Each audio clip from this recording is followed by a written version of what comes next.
It's time to say goodbye to Standard. Not forever, but for this set at least. And I kind of figured this would be a good chance to mess around with some decks before they either get better or worse or gone or not, and also kind of doubles up as I want to kind of max out my Mastery Pass before it runs out. Although I think I've gotten a lot more value out of it than I expected to, and it's a bit of a shame that they're kind of turning down the rewards on the next one. Although I never buy it at the start, I typically see if there tends to be like a tipping point where I realise it's worth buying it just for the rewards that I already would get. At that point, I usually hit go. Although I probably will be doing a lot more for Ikoria, especially now that we have in people draft. This is a Bant deck, by the way. I probably should explain that. And this is a hand at Bant Mulligans, I think.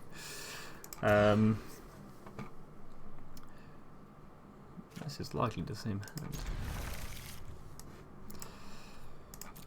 hand. But yeah, they've just announced that Ikoria will have human crafting, which is a lot earlier than I expected it. And as far as I'm concerned, is very exciting. One red. Still a bit loud actually for me. So yeah, that's quite exciting, as is more Premier play options. Coming to mobile in 2020 is personally very exciting, because I think that'll allow me to play a lot more.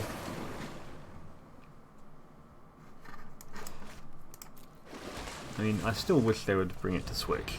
I think Switch would be like almost the perfect platform to play Arena on. And it wouldn't surprise me if it happens eventually, but they've never really spoken about it, so it probably isn't the slam dunk that I think it is. It's a well-timed Elspeth Conquers death. It's the cleanest way of dealing with Anax.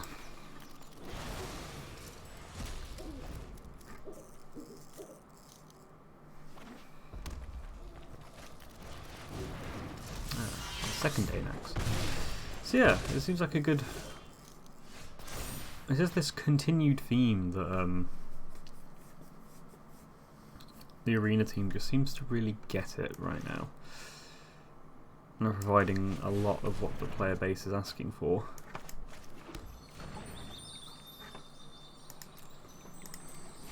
Which, you know, they don't always do. They could certainly get a lot better on the pricing structures. But, you know, if you played on Mitgo for a while, you kind of know that that's generally the Wizards' MO.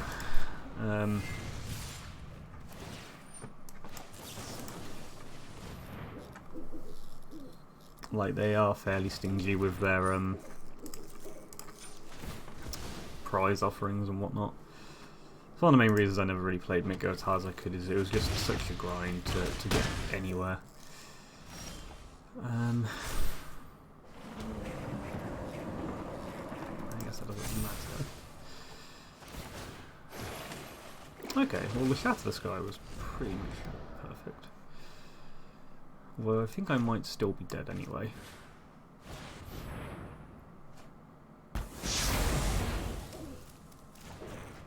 Because there's going to be some Anax tokens here.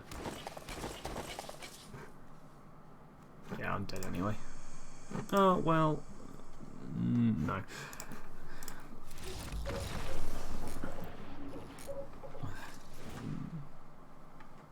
Continuing the theme that on stream I run into aggro decks. So this is probably not the place for misses.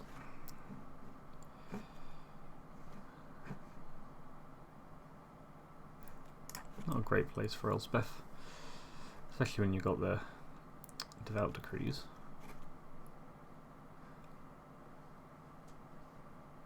Probably not a great Tameo game. I'm still quite unfamiliar. Like, I'll be messing around with like blue-white control, Bant, Sultai, just to kind of melange of decks.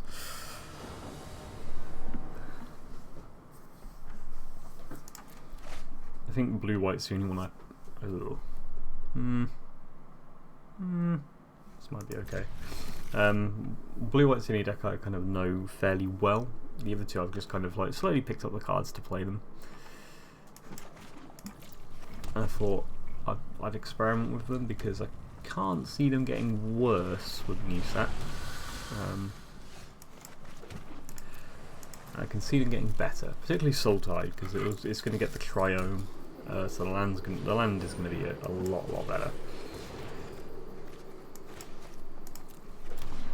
For one.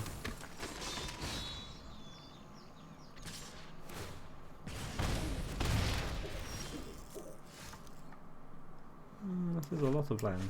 Is there anything I can draw here that's going to be handy? Maybe a Devout Decree. I don't want to hit it yet. But yeah, it'll be interesting to see what happens in New Standard. I suspect I will probably start out on a baseline of Jeskai control of the new Narset and the Ultimatum. Ooh, nice. Did not mean to play that land. Ah well.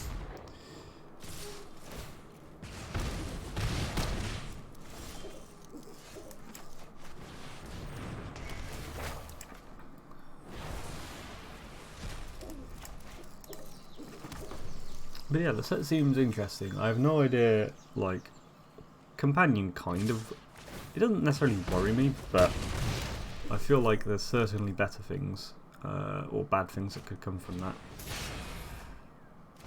Oh, there's a Torbrand. As long as this isn't an annex, I'm happy. We can live with a Tybalt.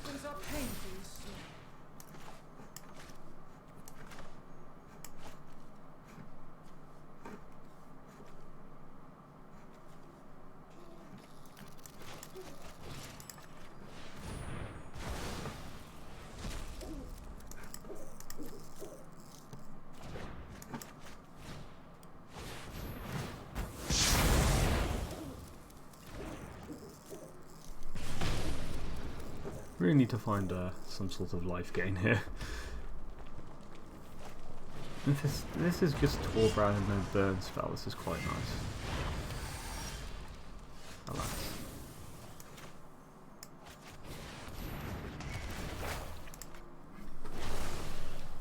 I will not go for the greedy growth spiral to hit a land.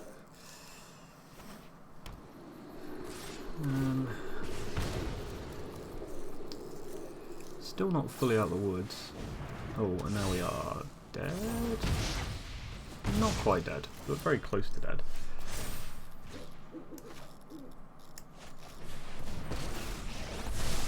Just to try and buy some time. Oh, Tolsimir is quite nice.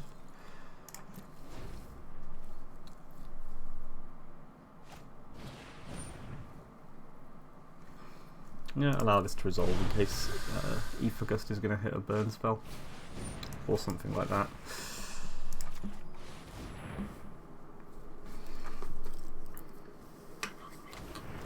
I went on the bottom of the library.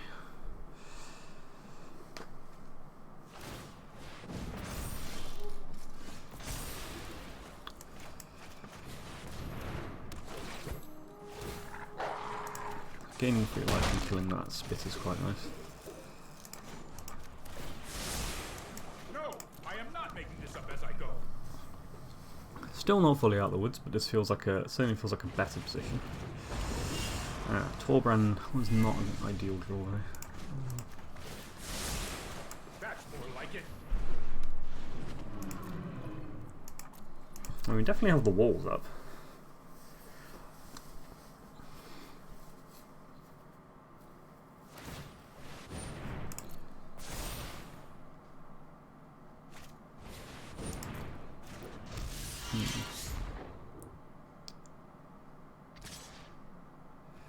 So Torbrand is dealing 12. I think I have to triple block. Yeah, I have to triple block to live. Or block with Dream Trawler and a Wolf.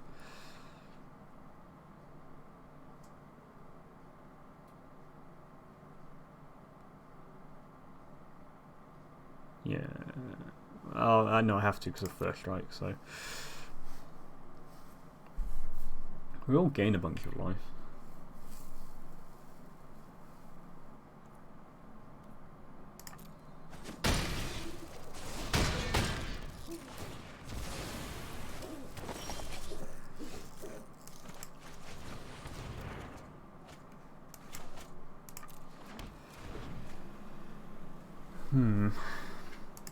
I think this is kind of what we need to do to not die. I'll protect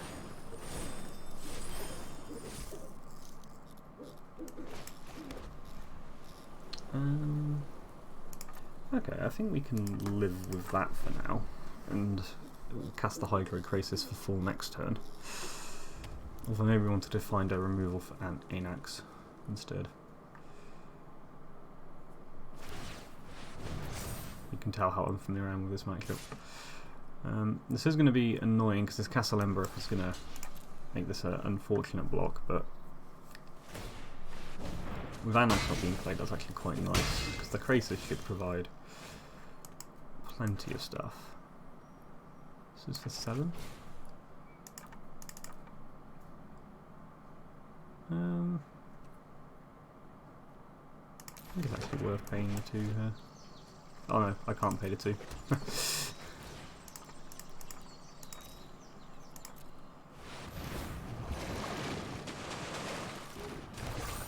Okay. Not fully out of the woods yet. I hit another land. We'll be able to bounce Anax temporarily again.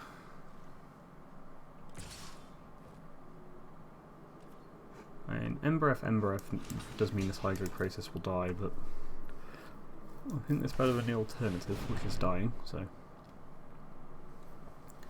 It also means that Anax doesn't get played for a turn. It means we get to set up with Teferi and Uro.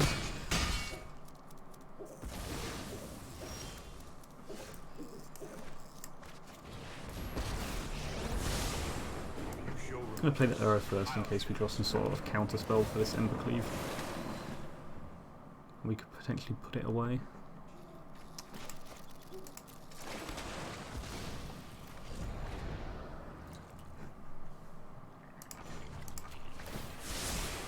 I think, however, we just want to play the Uro.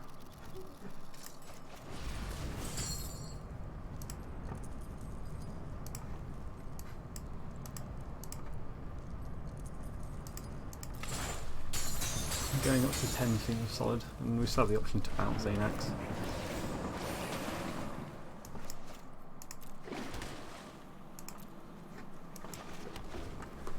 We could draw another Dream Trawler, that would be nice. That's how I would rate that. So Anax is the fervent champion.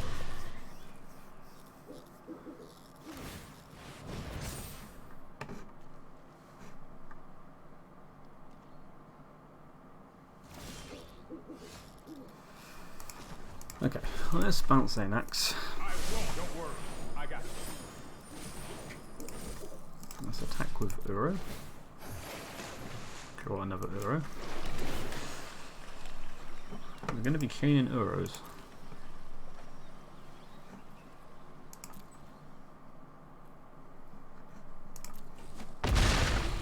We can think of one out of the graveyard. So I don't mind playing one for no value.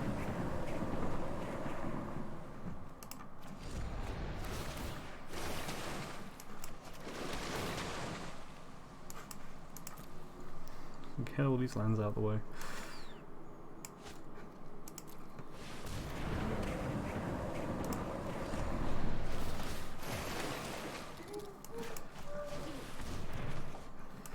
Well, back up to 19. This might spell doom for Teferi, but I think it's okay. I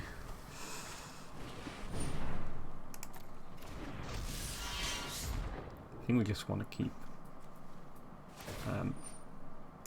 Annex under control. And third champion, is that attacking us? It is. Okay, I'm cool with that.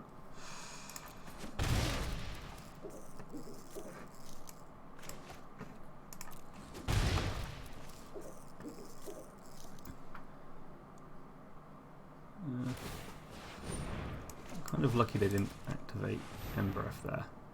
Well, that's a mistake by me. I should have waited till end of turn because now they get a free re-equip. Although it doesn't matter, they're going to concede. I don't feel like I want to do anything different. Potentially bring another Wrath. But everything else feels pretty solid at this point. And the Wraths are pretty... they can be quite weak against Anax anyway. I could be wrong. I'm not sure. I'll mulligan the one lander. I'll keep this. This is solid enough. And I think I'll bin off a Krasis. But Spiral Uro Tolzamir seems like it should be enough to kind of gain some life, do some stabilizing.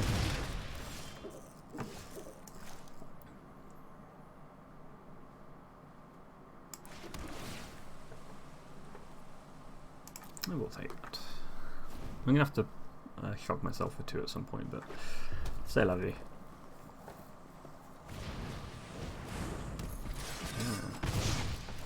Going in with the early Knights.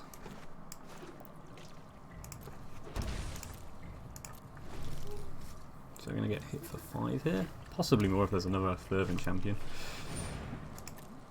Where's our friend Anax?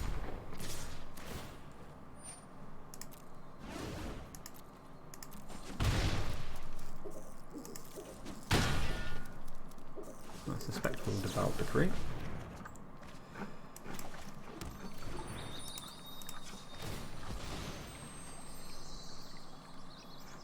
I'd quite like to start finding some lands.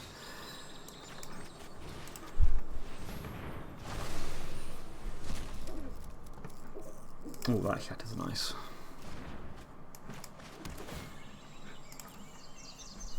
So long as we don't see an Anax here, we're in decent enough shape, I think. But I feel like they always have the second Anax. Okay, Robber of the Rich. That's okay.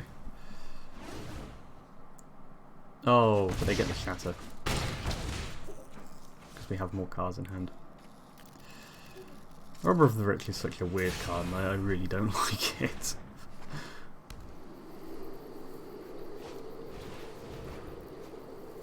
Okay, well that wasn't ideal, to say the least.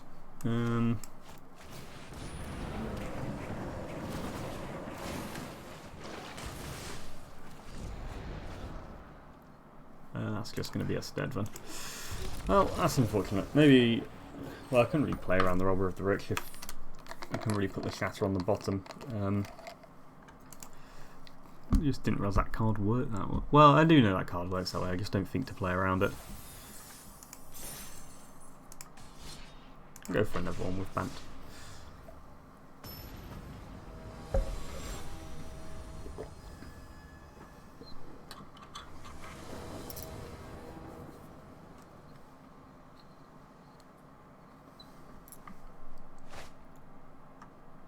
It seems that it serves behind. But yeah, I think one skill I've definitely lost over a couple of years or so, which I never really had to begin with, is knowing how to play against aggro decks. Because aggro decks are certainly, it feels like they're a lot better than they used to be. And it's kind of evolved, you know, Wizards are kind of pushing to be a lot more adaptive and resilient compared to what they used to be.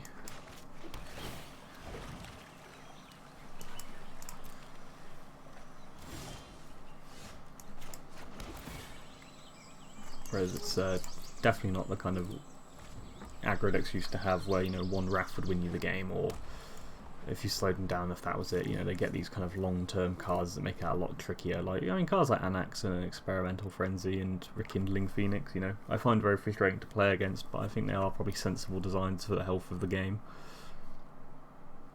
As opposed to, like, Robber of the Rich, which I think is just such a horrendously confusing card that has so many bizarre, like, nuances and quirks to it that I don't think help anybody. I'm going to go for a Speculative Stonecore Serpent on 5. While the shields are down. I think at the very least the Shatter the Sky will draw us a card here. And if not, that's going to if Teferi down. And the fact that Teferi can't bounce it is very nice. Okay, well I found a Banishing Light, so that's unfortunate.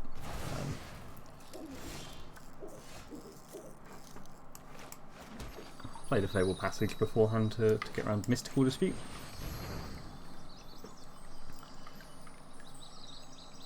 Doesn't get around Veto if they've got that, but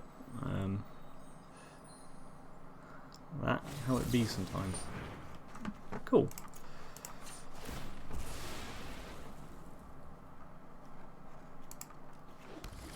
I'm not sure if they realise we could pay for it, or you might as well just spend it anyway now that you can't play at instant speed.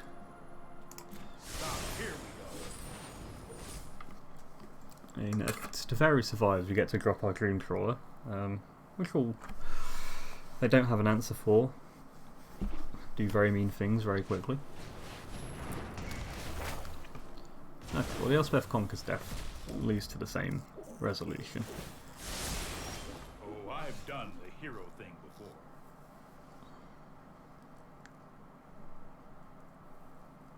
I guess the only tricky thing is they could have another Mystical Dispute.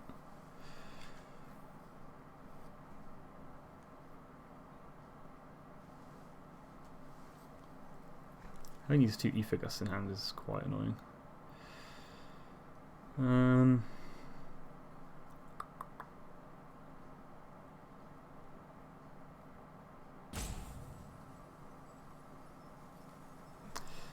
I'm gonna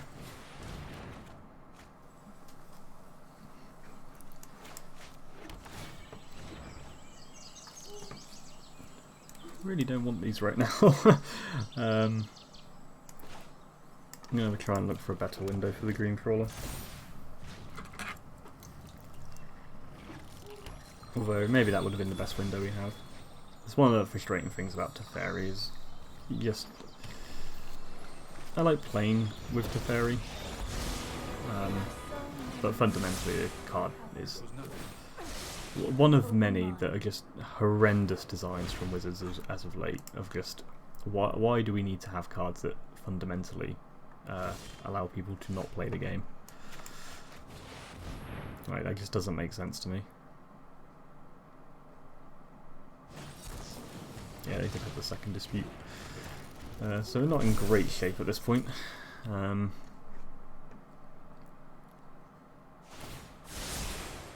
me, I have a plan. Hone your prowess. Drawing all these cards that don't do anything. There's a downside of running mainboard Ether Gusts.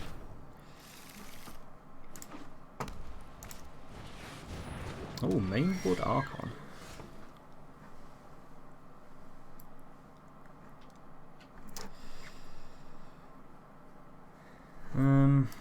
Well, this is going to get gusted, for sure. Vetoed even. But they're down to one card in hand, I'd rather do it now. And just try and slow things up. I've got time.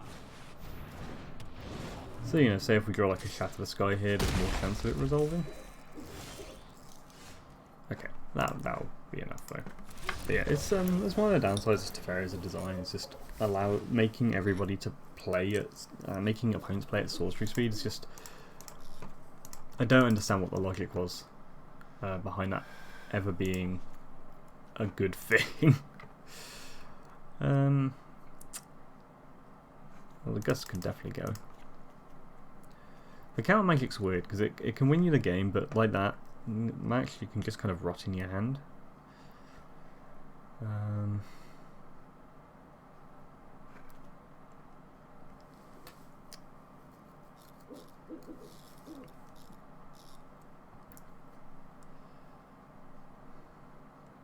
Kind of want to get rid of Shatter the Sky.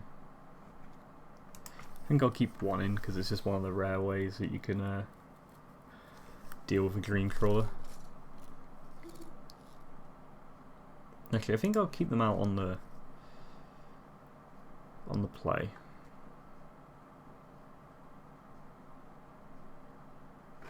Actually, I don't need this Ashiok. I'm thinking of playing against blue-white. Doesn't really care if you play an Ashiok. Like, it turns off the Elspeth Conquer's deaths, but like apart from that, it's fairly inconsequential.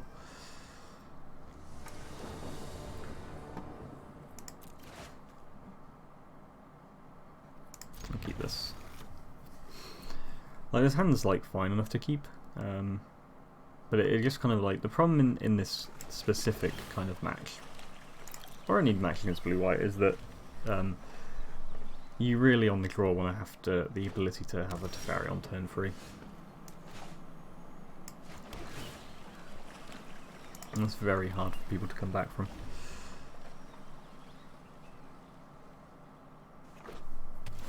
I mean, it's trickier in this specific situation because you could run into veto or dispute at this point.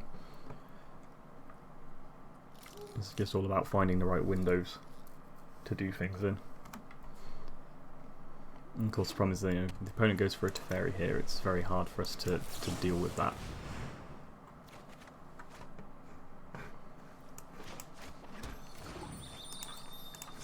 Get a second green source.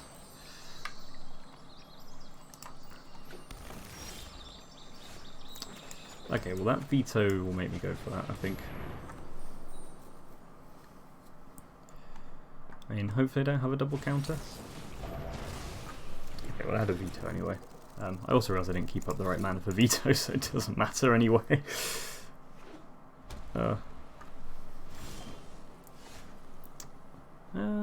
You can definitely try for Tamio here though.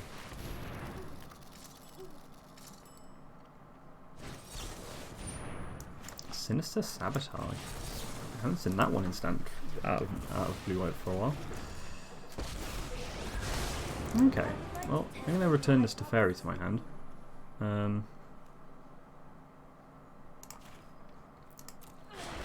Now that we actually could protect it with a veto.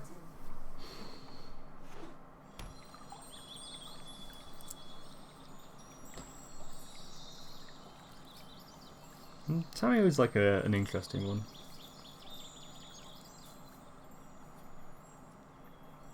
Like, it doesn't seem like the most powerful planeswalker, but it's annoying to deal with, and the card advantage really adds up. And just fueling your Euros and your Elspeth Conquer's death is quite nice. I mean, I feel like it is going to get Elspeth Conquered death here. But that's okay, because that'll clear the way for our Teferi. Ooh, Banishing Light. That actually might work out even better for us.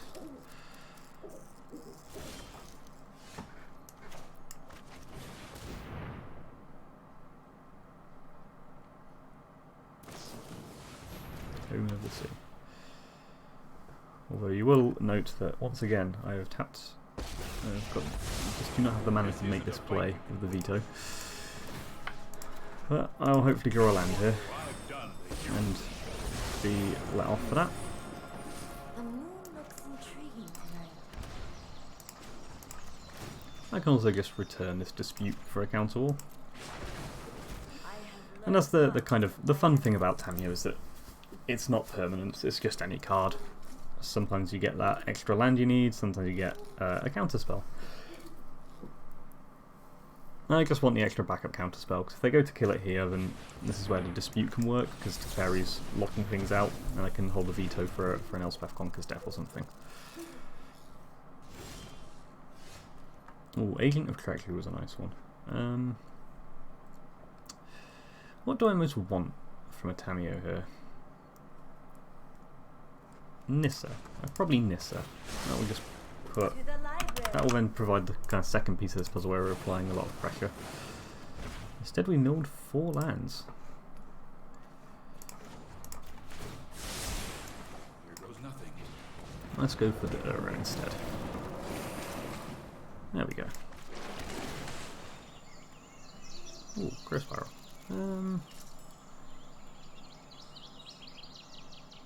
Yeah, I think I'm happy to draw Growth Spiral next turn.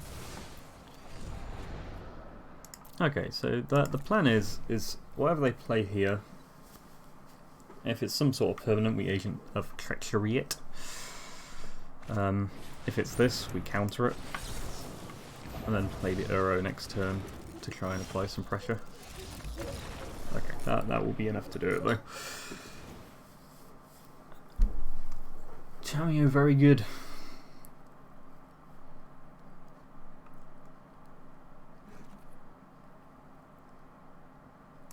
It's one of the vulnerabilities of Banishing Light is that sometimes you get yourself into that situation. I mean, I think you would still keep it in here, it's just sometimes it's tricky to protect, but, you know, that game just kind of underlines the power of having that Teferi. Like, even with 2 fairly chunky misplays from myself, that still worked out.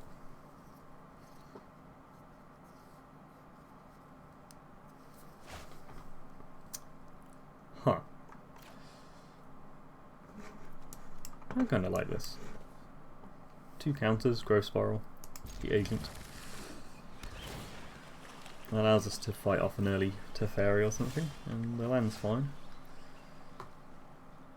I'm going to play this tapped. Like, we could hold up a Mystical Dispute, but I can't think of anything on turn 2 that has blue mana that I'm particularly scared of.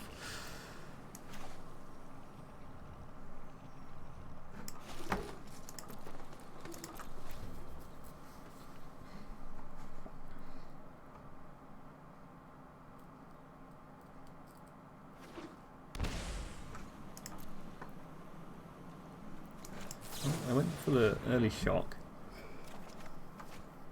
So yeah, the shock there tells me that they're either holding up like a hard cast, like it's probably Mystical Dispute in some way, shape or form to kind of hard cast it. I do want a second blue source here for 2 disputes, but it could also represent Sinister Sabotage, which I don't play in my blue-white version, and I suspect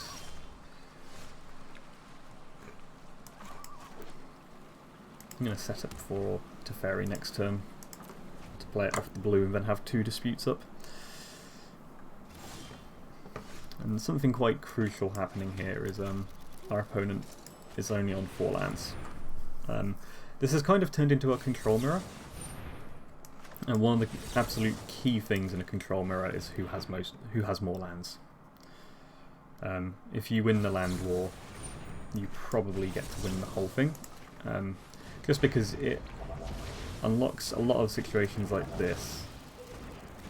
Oh, I targeted the wrong thing. Whoops. I misunderstood the UI and accidentally targeted my own counter spell. At least your opponent said sorry.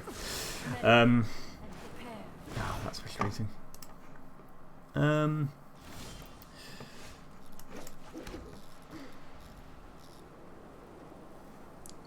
Do I want to Agent of Treachery and Arset? Do I think it will resolve?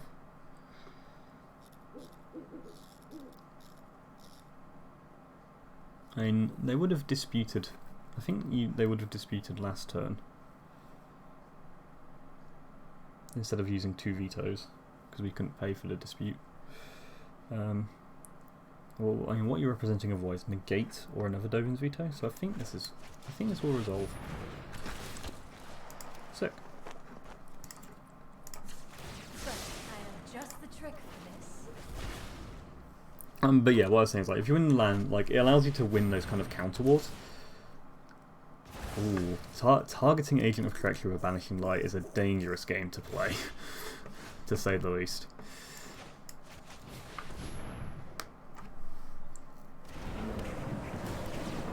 Because Elspeth Conquers Death can get that out at some point. But yeah, having the land advantage Essentially allows you to kind of win those counter wars because you have the ability to do 2 or 3 spells.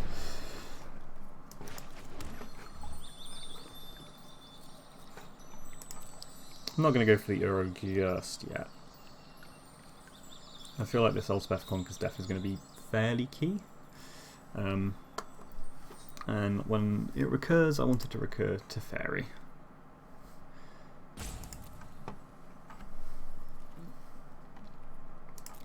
Yeah, creating an opportunity to Elspeth Conquers Death this Banishing Light also feels pretty important.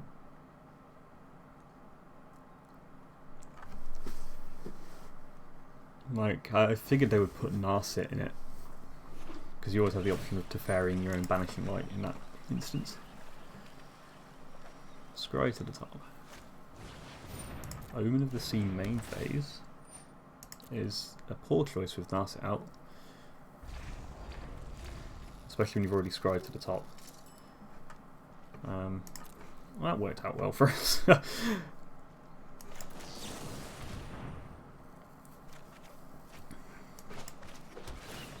And keep on scrying.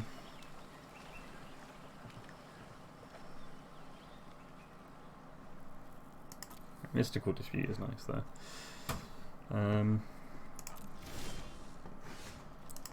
This fetch now to have a nicer thing to feed to Uro. I'm going to get green. And then we play the Uro.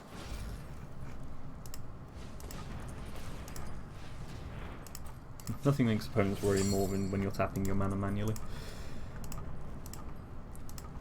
And you should be able to counter any counter for the Uro.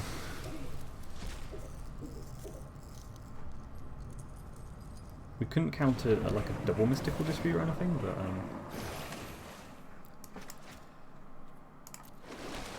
that's fine. And it's also possible to 2 in the blues just to hold up Scry mana, but they're clearly not if they're not activating it there. So I don't know what they're holding up. Elspeth Conquers Death. That I will dispute. Like, once you start getting in some attacks with Uro, you're in a pretty happy place at that point. And this is again the advantage of, I mean, obviously we're playing a ramped deck, but the opponent has been fairly stuck on lands, and this is the problem that provides you, is you will just end up in these situations where, you know, I get to do 2 things in a turn, and that will be the difference maker. 3, 6, 7, 8, 9. I'm going to go for 6 to pay for a dispute.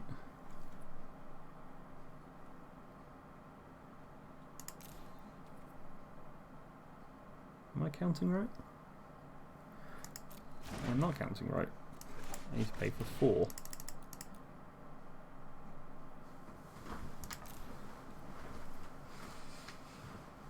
Yeah, 4. There was no counter. Like, that fizzled past pretty quickly, so I feel safe trying to get Tamio down at this point. Okay, that'll do it. We got by despite countering our own counterspell. Always good to know you can escape your own blunders.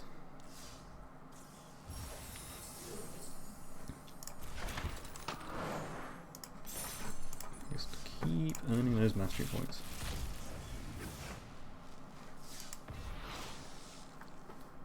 Temple of Abandon. I'm quite glad now because I'm getting to the point with Theros where realistically it would be very hard for me to like, I've got so much of the set now that most of the rares and mythics are going to work out quite well. There's only a few stinkers left, and some cards I frustratingly have opened very little of. Such as like the Black Red Land, Templar Malice I think it is. Having not picked up those is painful. Not that I don't. I mean, that deck probably wouldn't suit me too well. But it would be nice to have the option, you know.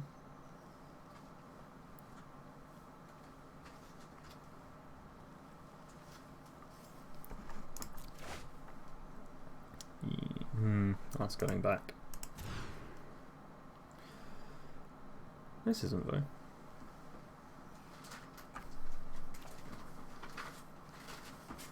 I think I'm not too fussed about the Fabled passive. Well,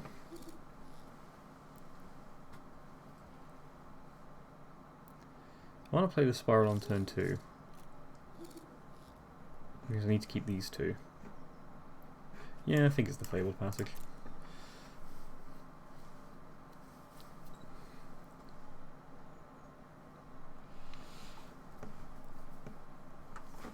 Not this is the anime Nissa sleeve. But yeah, it'll be very interesting to see like what happens to the format now, because it feels like one of those sets that there's so many different cards in it that I can see a lot of the existing archetypes kind of going away. In the same way, you know, Theros really changed a lot of the format, just because you know the arrival of Uro in itself and Elspeth Conquers Death feels like it really changed the format, as did Dreamcrawler. And it does feel like one of those kind of cataclysmic shake-ups to the format. I really don't know if I want that or not, so I'm going to put it on the bottom. Especially when it's like really pushing us towards these wedges, and you know we haven't, like, the 3 colour decks in the format have kind of been banned a bit of Sultai. So it'll be interesting to see like what might come out of a Mardu deck, or what might come out of a Jeskai deck.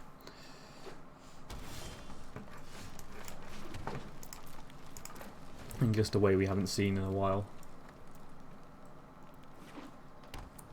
I mean, hopefully it won't evolve into a kind of like everything being like a 5 colour good stuff deck, because that can get a little bit grim. So this was Eggwall Innkeeper. So this is an adventures deck.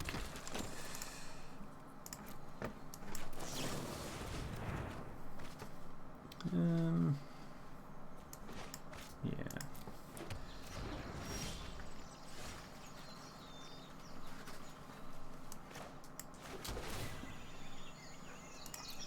Okay. With that Nissa on top, I'm happy to bounce the Innkeeper here, just to really... I feel like the Adventures deck could be pretty explosive, so if we keep that hemmed down, we get to play Nissa next turn. It feels like it's going to give us the pretty good board presence. So the Teamer Adventures deck. I don't know too much about that one, if I'm completely honest with you. But I do know playing Nissa's on turn 4 tends to work out very well.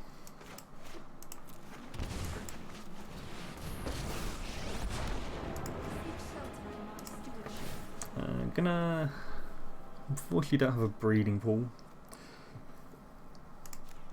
Otherwise I would definitely be trying to... One of my favourite tricks is holding up counter spells off a breeding pool with Nissa. Lovestruck Beast could be slightly problematic, but we could potentially cast a massive Krasis next turn, so...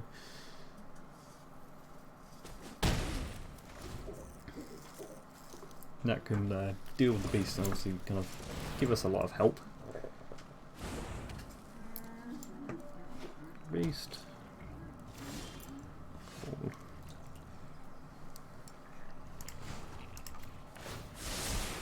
This might be a bad idea.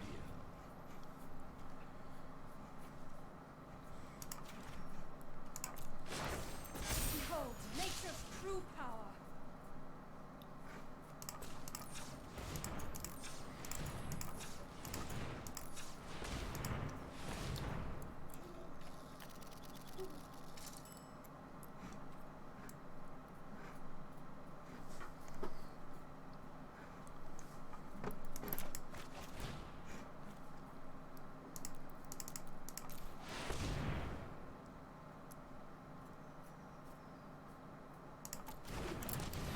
Doing my maths wrong.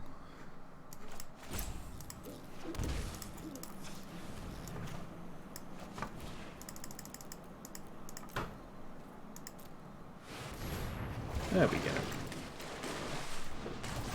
I'm right into free lands, but at least they're out of the way now.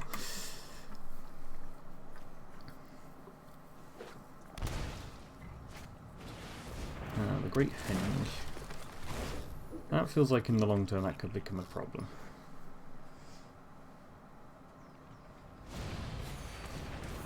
Ah, Brazen Borrower. Okay, so that would have been something to play around. I did consider holding up the Mystical Dispute and putting one less on the Krasis. Be interested to see if they kill Nissa or Teferi here. In hindsight, if it's Nissa, that's not too bad because we have a second Nissa. And we can cast the Krasis again. Okay, instead they're splitting the damage? Hey, that was Okay. uncalled for. Not quite sure what that was about.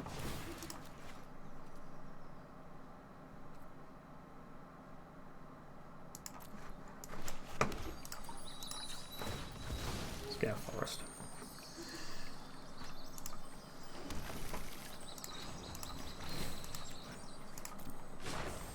The land shall conquer you. I mean, admittedly, one way this could all backfire is I don't know if this deck plays. No, I am not making this up as I go.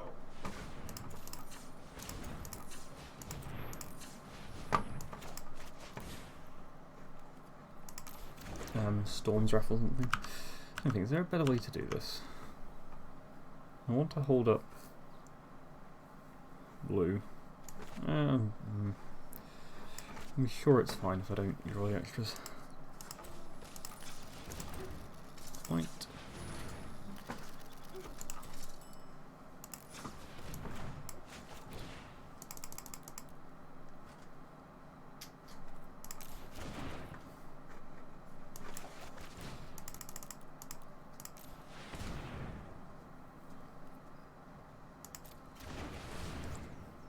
Really can't make my mind up here.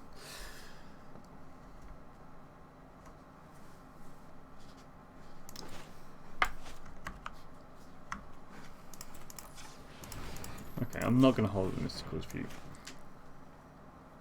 Oh, that's 698. Just because I want this to be able to trade with Electric Reef successfully. Hopefully there is another Brazen Borrower.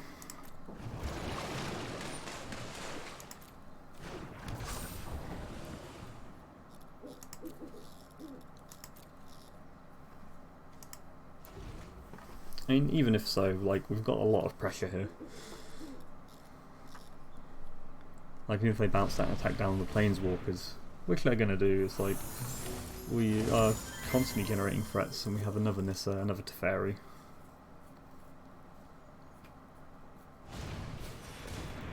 Beanstalk Giant. Like, the Brazen Borrowers aren't particularly threats on blocking.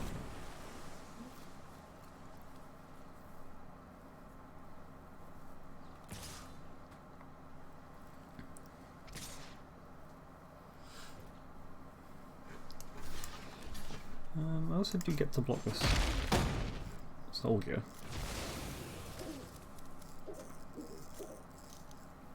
So that's nice. I guess they could have. Well, no, they can't have a stomp, they've already played land for the turn. Great Henge only. Okay, so they could play the Beanstalk Giant. I think we should really start having enough to put the pressure on. Okay, I think we just win now. This can't block.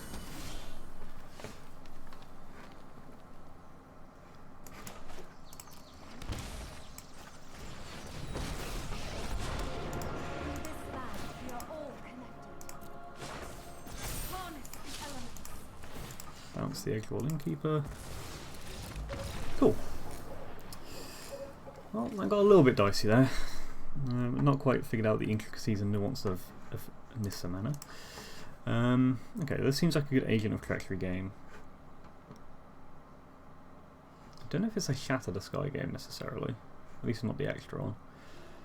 Narset seems good. Stonecoil Serpent seems bad.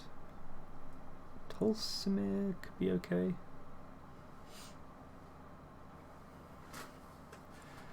I'll try a Tolsimir over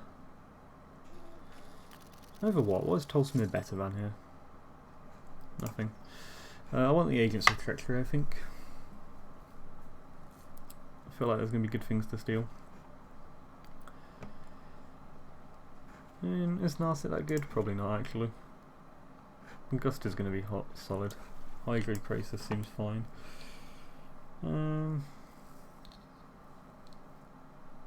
I'll take out one agent and see how it works with one. I'll just take a short break while the game loads.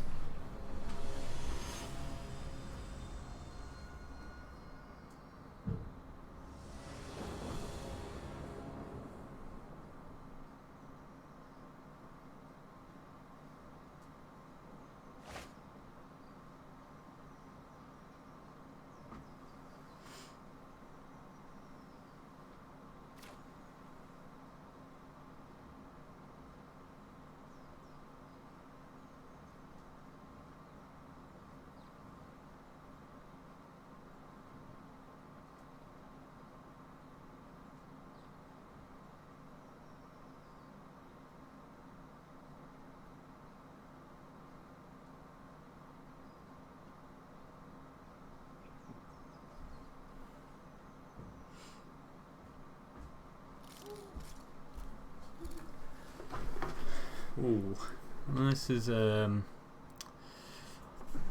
hand feels too slow to me. That one feels better. I think I'll get rid of the. I'm gonna get rid of the Dispute. Just because I feel like this is a hand that wants to buy time. I think the Gust is going to do that better than a Dispute. You know, if they go Edgewall Adventurer into like Lovestruck Beast and something else, then that Dispute's going to do very little. Whereas the Gust could buy a lot more time that way.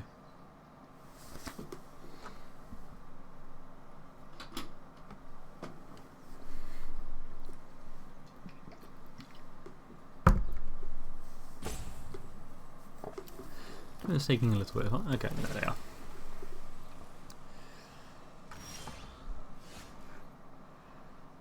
I want to grow Spiral on turn 2, so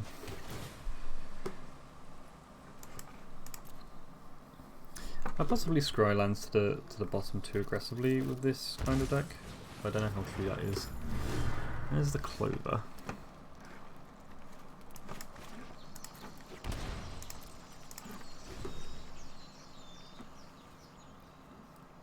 It's going to be a tricky one. Don't really have answers for it in the deck, apart from like countering it. Oh, a second one. Feels a bit greedy, but well, actually no, it's not greedy at all. I mean, if you can, why wouldn't you? It's gonna. I feel like it's gonna make life a bit difficult for us.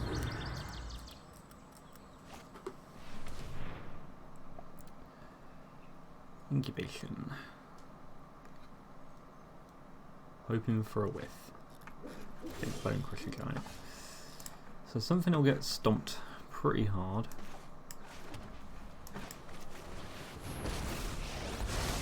Which means we should probably plus Tameo. I'm just going to go for a Green Crawler. It feels like it's got the most potential to run away with this game.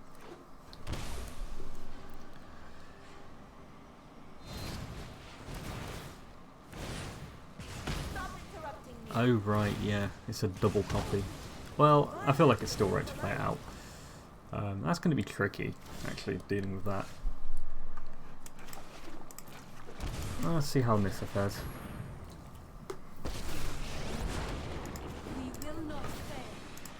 And this has the added advantage that this will unlock an Agent of Treachery next turn if the land and Nissa survive. Ooh, another Bone Crusher Giant.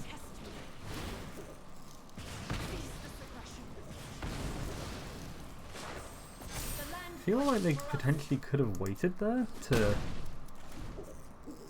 kill the land as well. I'm not sure. Man, these double Clover starts are pretty powerful.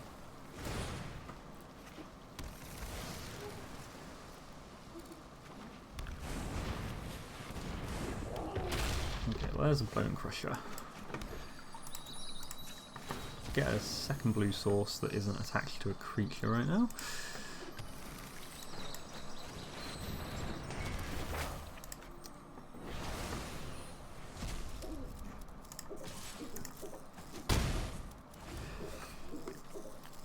So we could be in pretty good shape here. If they play like, ooh, Escape to the Wilds. So we saw Beanstalk Giant, another Clover, and a Fae of Wishes. And they're going in on the Clovers for sure. Ooh, that's interesting.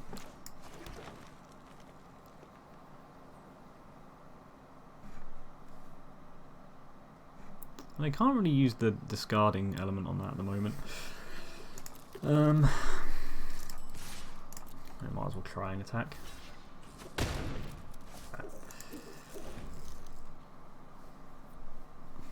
This isn't a great spot to be in. The Agent of Treachery could do something fairly busted with the Beanstalk Giant, potentially.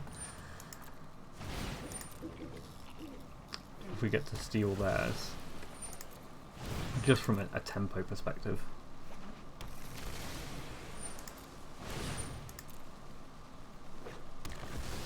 I'm kind of surprised Fae of Wishes is in post board.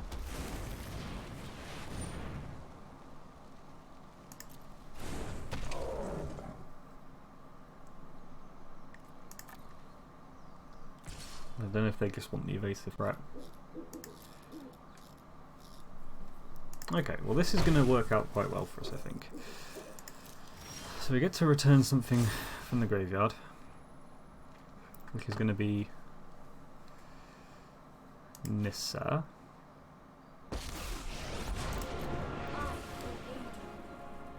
I'm gonna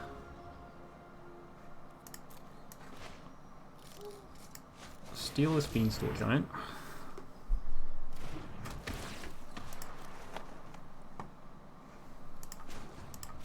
I'm gonna animate another land, get in for 6, and put the pressure on them to find answers. And we have an Ether Gust in the chamber if we need it.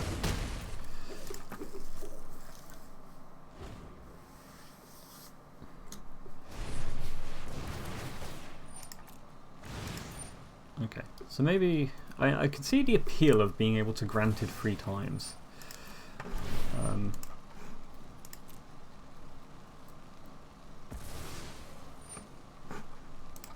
Because you can set stuff up like this. So you go Storm's Wrath into Mystical Dispute, which is pretty cool. We are in pretty rough shape at this point.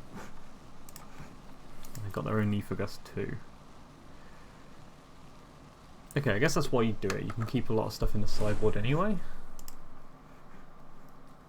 So they got to get 4 spells there.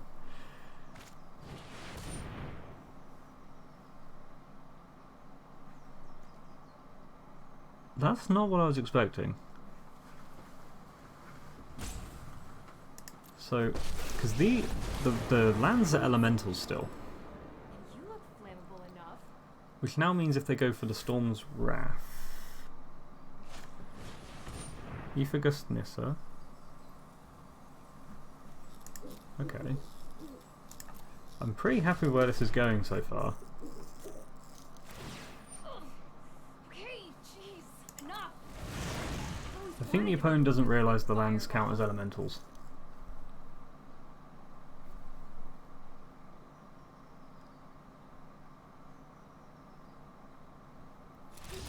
Yeah. I think if they would have just gone for the Storm's Wrath, they'd have been fine. But you know, I'll take it. I feel kind of lucky to have escaped from that one, given what was happening. Dawn Evangel. Let's mix it up. So, very similar to this deck is the Sultai version. Which is along very similar lines, but basically you lose the Teferis and you lose the Shattered Disguise, and instead you get to play Casualties of War, And then some 1-elves like a Vraska, a Pelucranos, and Atris. Forterage is a massive deal, and the Tyrant Scorns are very good in kind of mirror matches like this because you can kill a Hydroid Krasis very easily, and you can bounce.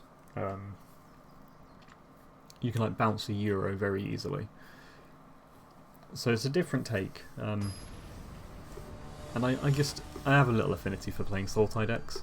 And it definitely has weak matchups, but I think it's a bit more fun to play. Turn 2 discard spell, get to hold up a Tyrant Scorn. It seems mildly fine to me. I mean, I'm very excited if we get a... I mean, this Sultai deck is already pretty sweet. I'll be interested to see what can happen with it with Mutate. I do feel that it's a bit of a shame that we're kind of like a lot of the... all the mid-range decks kind of revolve around Euro at the moment. So it wouldn't surprise me if we just see various flavours of Simic, Sultai and Bant out of Ikoria. I mean, I think someone phrased it with Euro and Teferi well. They're not cards that are powerful enough to ban, but they're warping enough to make the game unenjoyable. And while the game is not unenjoyable for me at this point, I can easily see how it can get out of hand. And it's one of the things that playing on Arena is so much nicer, is that it's not like you're walking into your first F&M and you see this cool deck and you just have absolutely no hope of putting it together because your start point is €4 and a whole bunch of rare lands. Arena's definitely got problems. The aforementioned lands one that's the biggest problem for me with Arena, is that you just have to spend so much of your wildcards on lands.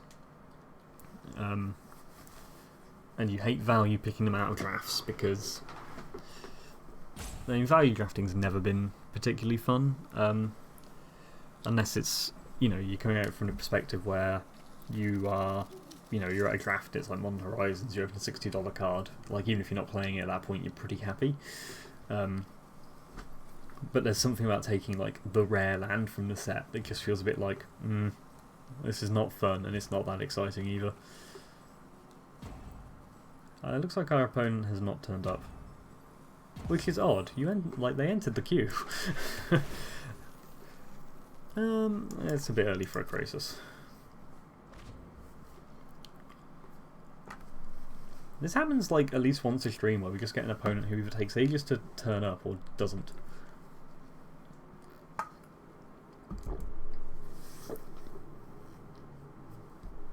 It'd be interesting to see how that dynamics of like value drafting changes as player draft becomes the norm, because there's certainly always been an argument that one of the best things you can do with a bot draft is take all the rares, just regardless of what they are, and the bots will leave some colour pair open enough that it won't hurt you too much, because it'll either be taking your own colour bombs or some decent uncommon. And that was more prevalent at the start of bot drafting because the bots there were truly, truly awful. And now they get a lot more intervention. But it will be interesting to see a dynamic between people who choose to rare draft and people who choose to just pick the best deck.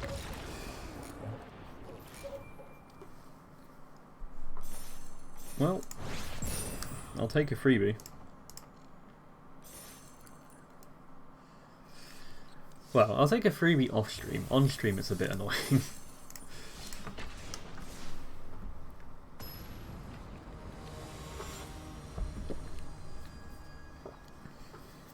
It'd be nice to try and get out of gold this season. Ooh, that's a slow hand. It's a slow hand, but I think it might be alright on the play.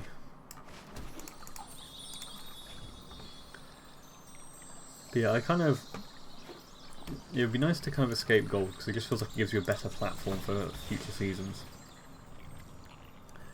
I think the problem is, like, broadly I'm always focused on either standard or limited. And never am I kind of focused on one at the same time. And it'll be the same thing when Ikoria comes out.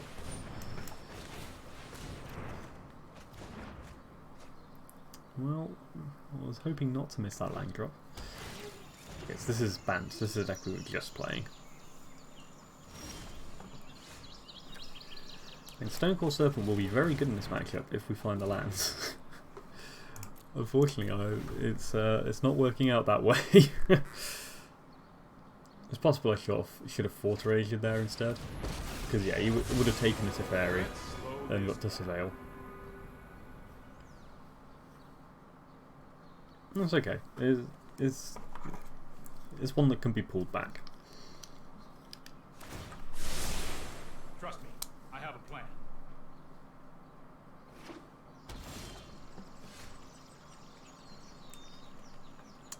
Oh, I couldn't even play the Fort Erasure.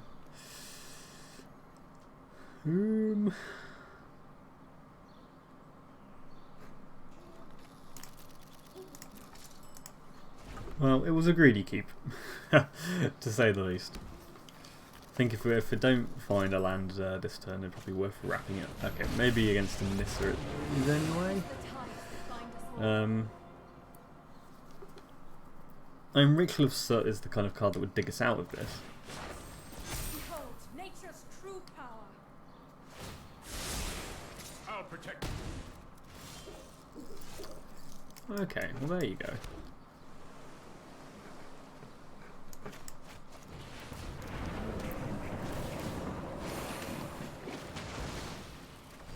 Because again, we do have cards that would kind of get us out of situations like this, like Casualties of War. But it's not looking great. The land shall conquer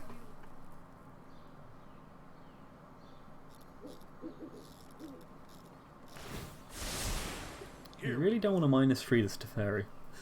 And I'm all for plussing Teferi to get it out of range of stuff, but I don't know what I could possibly do to pressure it down to from 7 at this point.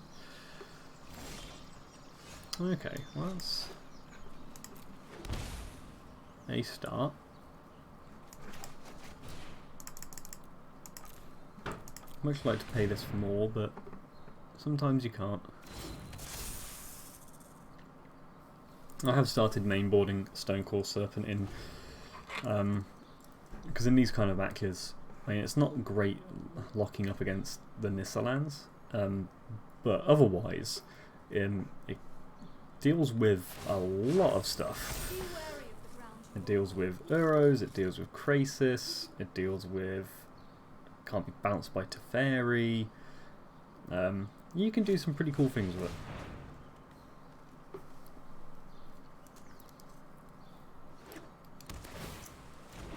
And of course it just, you know, playing it on turn 4 for 4 is one thing. Play it on, when you play it for like 8 or 10, it just, which isn't uncommon, it just will just run away with the game. And I feel like this card, I would buy this in paper pretty imminently.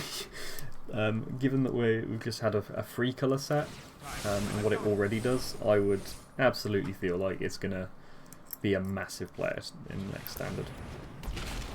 Ooh, Questing Beast, don't see that very often.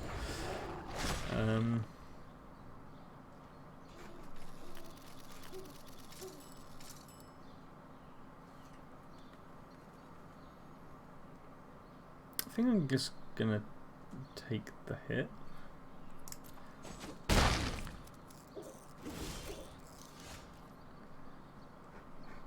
Just because it doesn't really matter if I kill it there. I just die next turn. Krasis 3 puts us on to 9. And we'll block, still take 9. Yeah, the start was a bit too slow there. And that was on me for the bad keep, but in another world it works out. Okay, so Bant. Epic Downfall seems good. The Disputes are good. Disdainful Stroke, the Casualties, the Spyglass, the Serpent. All fine. The Ritual of Soot isn't amazing. The Tyrant Scorn is pretty decent.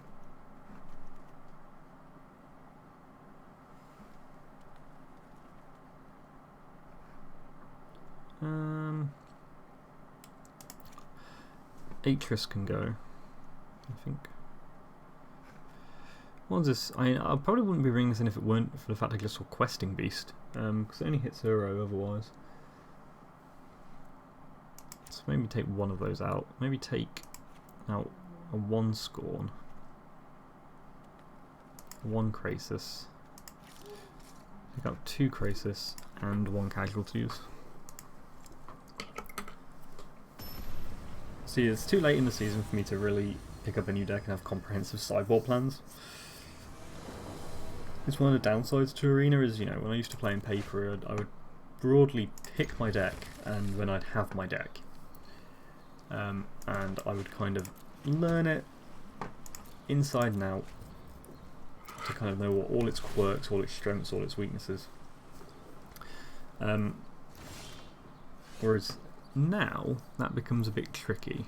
Because you just have the ability to kind of jump decks very rapidly. And also just like Arena gives you more chance of just running into real oddball choices, or people can metagame like so much quicker than they used to be.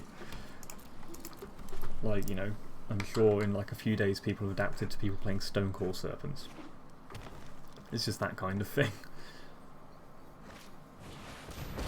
Okay, there's the Fairy. I'm known for my excellent timing. I think this is where I think Let's try this. it's possibly risky, but I just want to make sure this resolves. I'm going to try and get the Stone Core down on 4. Like, I think the only thing Bant can really offer is if it's got sideboard or mainboard Banishing Lights, which I wasn't playing. Otherwise they will struggle to deal with this card. Might be a bad idea. Like Wraths can do the trick.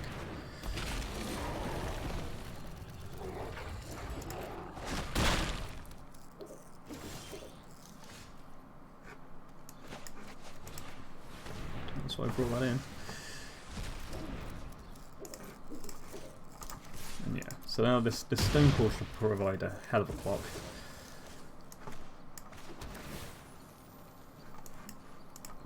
You get to hold up Tyrant Scorn and Disdainful Stroke, so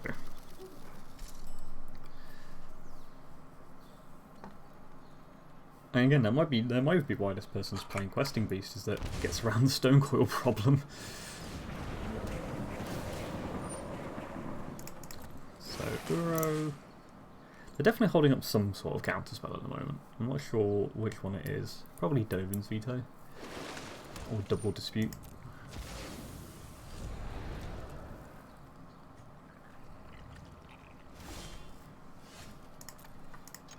Kind of would prefer to draw a non-land soon.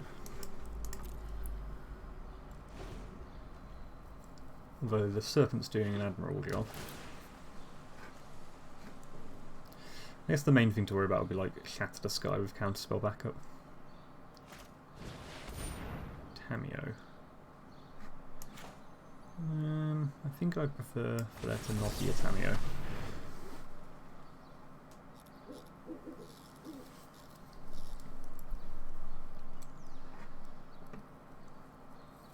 I feel like this is definitely getting countered.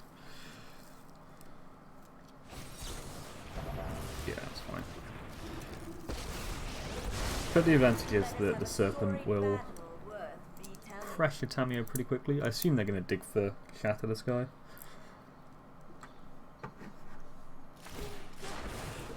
Oh, returning Dovin's Veto to hand.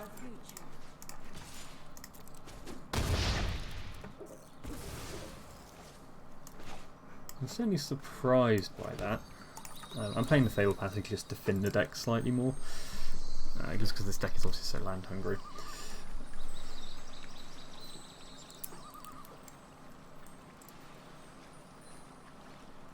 I mean, I guess Veto if you're, I mean, because in the end, the main way I think this deck's probably going to have to deal with a Stone Core Serpent would be Shatter the Sky, and you would want the counterspell backup there.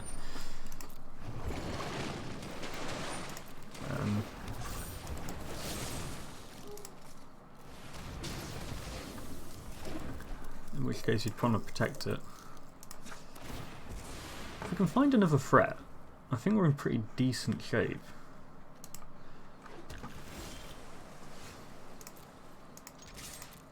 And we are kind of losing the card advantage fight right now, but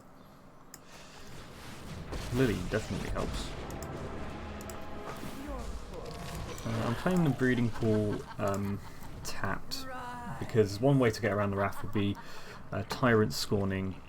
Oh no, the Tyrant Scorning will not work.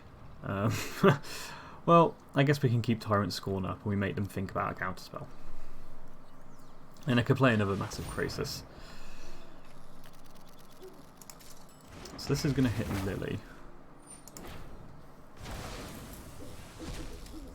Again, the fact Stonecoil gets around Elspeth Conquer's death as well. It just adds to the kind of this card does unfair things. Okay, so there's Questing Beast.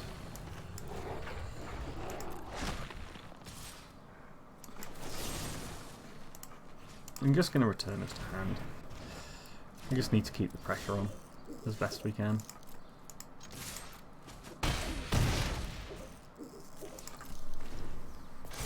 Because, let's face it, we are not getting any help from our deck here.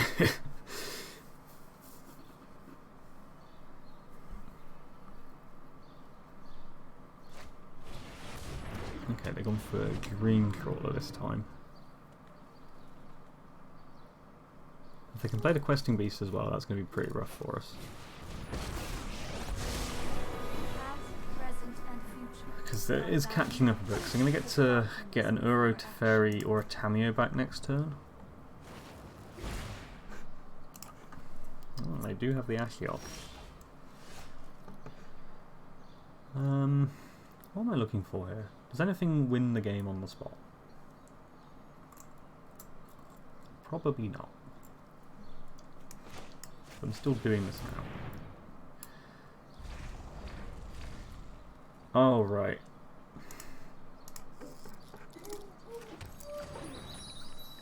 I'm very bad for forgetting Narset triggers.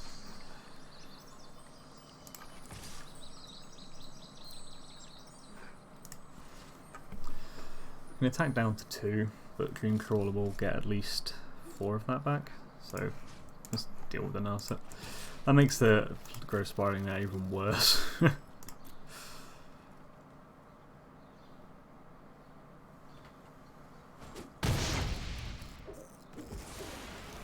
I think it's going to be hard for us to win from this point, just because the opponent's just got such card advantage over us that even having this is not going to be enough. And realistically, I think the only thing that could possibly work is a series of very good draws. Okay, I was not expecting the Hydroid Krasis on 1.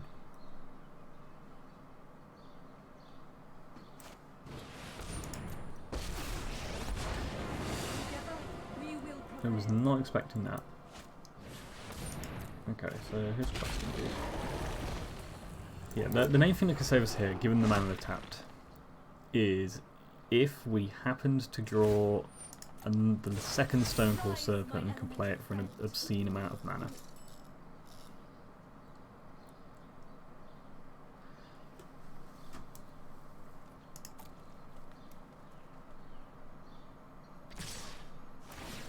Although we're very close to dead on our own end.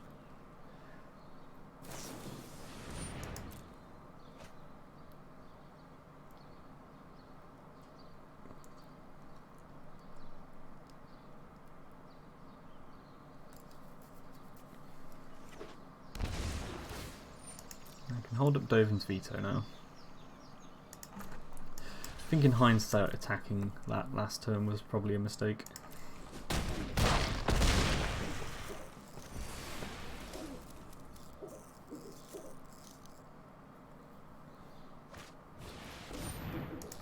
What we really needed to do was, if we would have held back, we could have blocked something.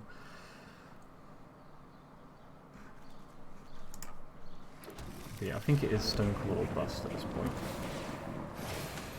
But even then, I think we're dead. It certainly wasn't Mystical Dispute. That's unfortunate. I think the first hand was a bad keeper, and that second one, I mean, it's one of the downsides of playing a land-hungry deck, but had we drawn anything, we just kind of didn't find the right pieces.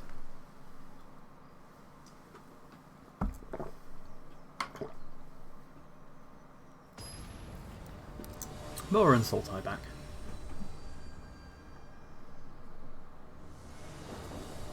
It is interesting having heard some people kind of that seems fine. Some people kind of surmising that we'll see 30 land decks, because of the sheer amount of like ramp and card draws some of these decks are showing, and I don't know if that means it'll just be like purely from the perspective of having like 30 lands and 30 non-lands, or if it'll be more along the lines of 30 lands and then the typical amount of non-land permanents, and we just play bigger decks. Because to me that would be such an odd situation, but I'd kind of enjoy it, because you look at even Sultai and it's hard to pack in all the stuff you'd want already. Some sort of token deck that I've not seen before. This is pretty cool. Every story is an opportunity for new Go against a token deck. I probably want a Ritualist. Oh, it was right on top of my deck.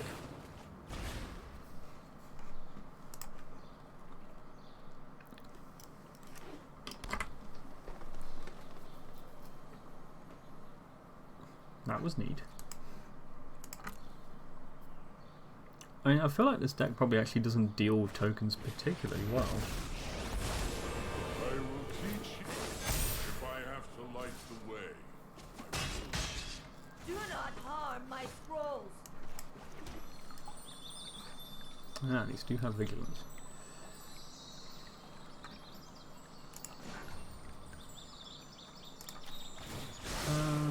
Let me aid your research. Probably want the Casualties of War next.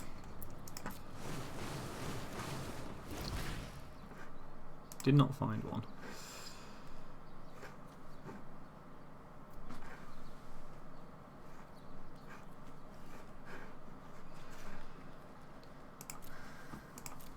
Okay, well this Ritualist Soot's probably going to come in handy. And probably will Tyrant scorn one of these tokens if they double attack Tamiya.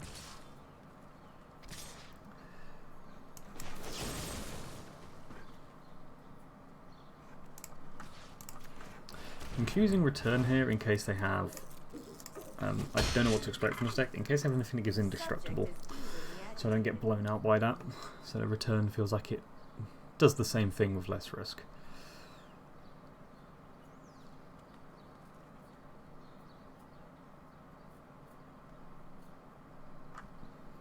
I will keep digging for casualties next turn, I think. Agiani, Strength of the Pride. So what does this one do? It makes Pride Mates. Gain life equal to the planeswalkers you control, 0. If you have 50 more life in your starting total, exile it and each artifact and creature your opponents control. Neat. Oh, I don't have a basic Swamped effect up. Well, that's good to know. I mean, it's a problem, but it's a problem that it's good to know about. It looks worse than it is. We were not destined to fight.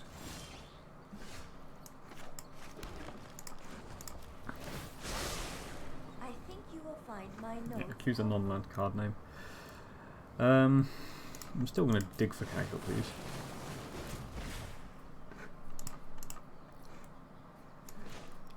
I can also drop an arrow now, so it kind of works out quite nicely.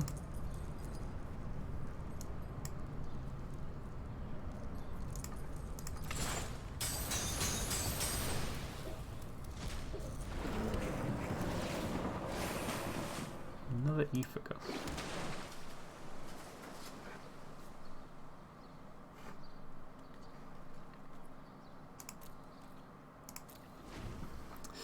Well, I'm not in the happiest situation here. I feel like if I can find this second black land, then that will alleviate many of the issues.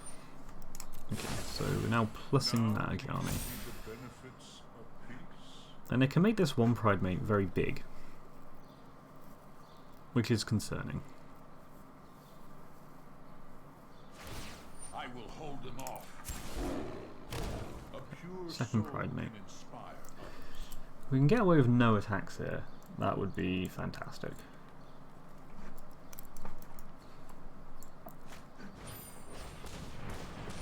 Conclave Tribunal.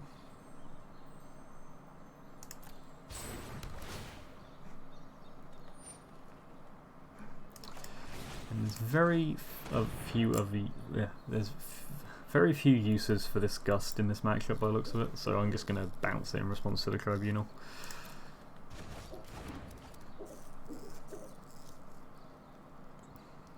In hindsight, could potentially put that on bottom to increase the chances of growing a swamp. Okay, so Tamio is dead. Long live Tamio.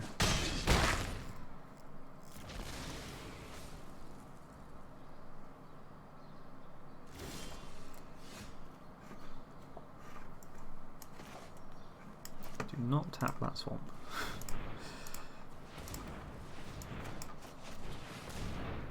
So let's replay Uro. There we go. I don't know if there's a green-white give everything indestructible. There was in Kaladesh, I don't know about now, but that is some time bought. I mean, the opponent's been able to largely play around that by just making primates off the Ajani, but it's a temporary reprieve. I mean, what am I looking out for here? Like Trostani? March of the Multitudes is probably the most scary card, just because it can hit at instant speed. Benefits of peace. Although, yeah, maybe that's worth saving the Aethergust for 4. Oh, well they played at instant speed, so more for me, I guess. Friendship feeds the soul. Okay, well I think I want to play this now. I will protect the virtue of this world. The land Because fights for us. realistically need to pressure Ajani the Great-Hearted.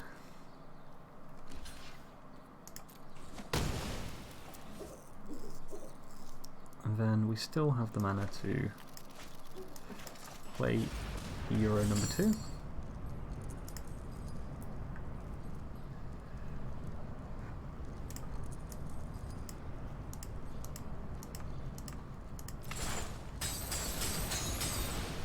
We just build our own broad presence at this point.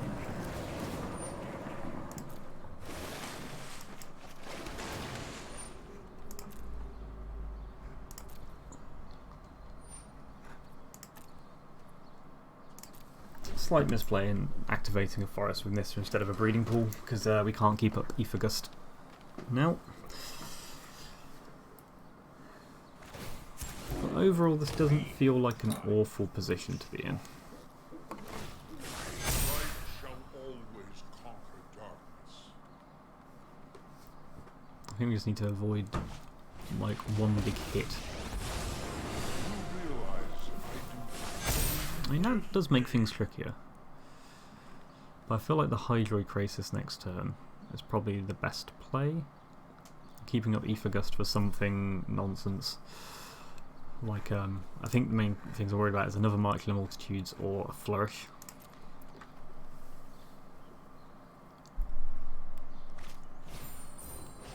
Venerated Lockstone. Okay, so these are getting big.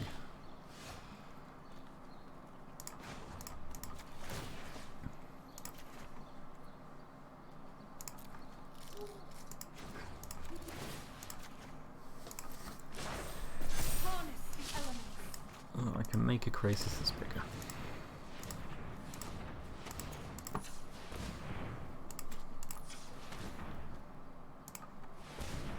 Six, 9, 11. So this is a 9/9. We're keeping Aether Gust up with the breeding pool.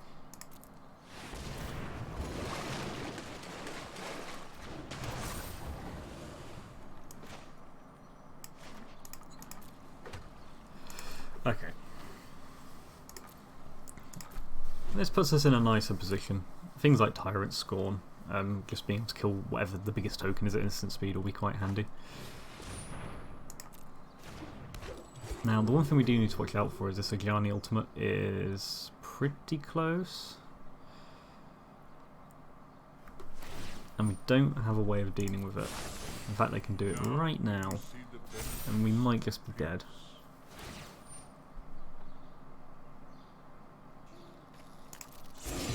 Yeah, I realised that a bit too late. I don't think we're just dead. But certainly in a bad place.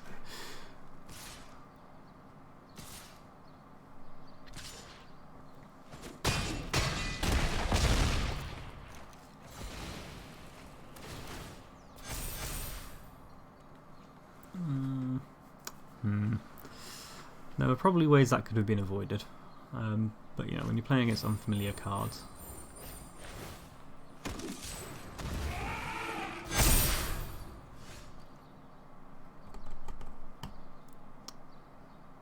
I don't think we can do anything about this. Okay. So green-white tokens.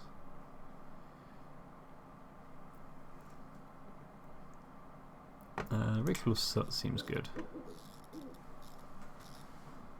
The Spyglass seems like it'll be good, as will the other casualties.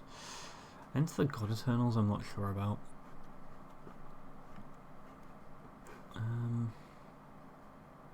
Yeah, Stonecore seems pretty bad.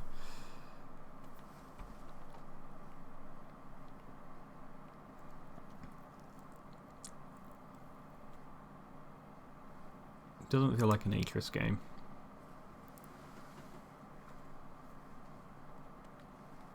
Doesn't feel like we want.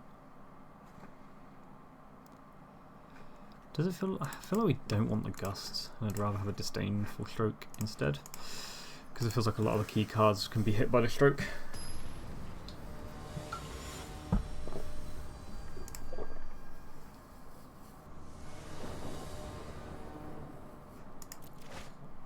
Ooh, that's a mulligan. And this hand isn't fantastic. I'm probably binning Nissa from it. But, you know, with the Erasure as a Surveil, like, Ritual Soot is going to be a very key card here. So I want access to that. And Liliana feels like it could be pretty important too. Okay, what we got going on? Plague of Unity, Imara, and Conclave Tribunal. So the opponent's got a pretty slow hand as well. I'm going to take out Imara to stop things going on, and we'll bin out an Uro.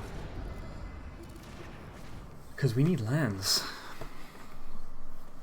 Well, it looks like our opponent's going to have a slow enough hand to give us an opportunity to draw out of this. Like, this doesn't do anything right now. It's one to watch out for sure. I don't remember this card. It feels like it would have been a black limited. And the Tribunal is what it is. Okay, Casualties of War was not what we wanted there.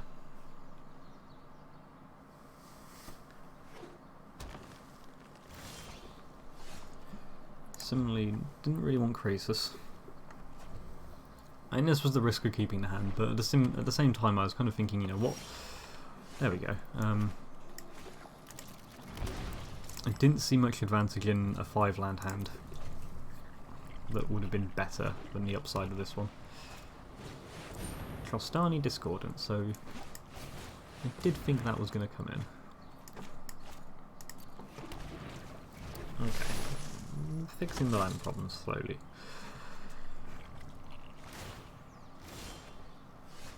Oh, you are slightly too late, Disdainful Stroke. I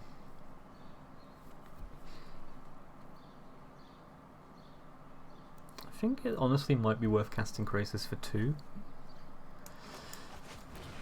And my reasoning is, need to draw cards, need to find lands. It can act as a temporary blocker, and my other hope is that it eats this Conclave Tribunal, which will mean it's just out of hand, and makes the casualties of war kind of counter that. But yeah, I rarely have land problems with this deck, but there you go. And it's also possible they go for the Plague of Unity setup here, which again, I might just get this out of hand.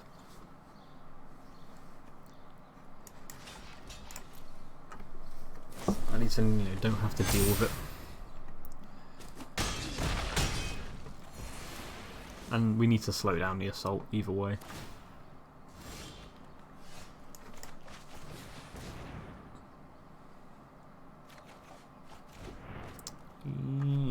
We're running out of time here, realistically. Like a Najani the Great-Hearted will cause problems.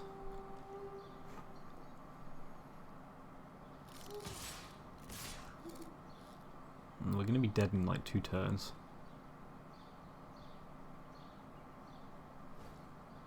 Didn't attack with Toscani.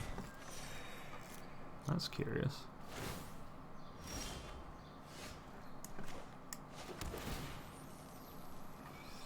Well, that's going to give us the Ritual of Soot. But we have to play Uro here just to gain life. And I don't think that'll be enough even then.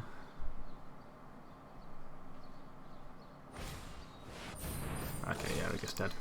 Well, that was unfortunately just a slow hand. It didn't really get there. Kind of a theme of the stream. But yeah, I think I'll wrap up there at that point. Quick one on a Monday, and yeah, thank you for watching.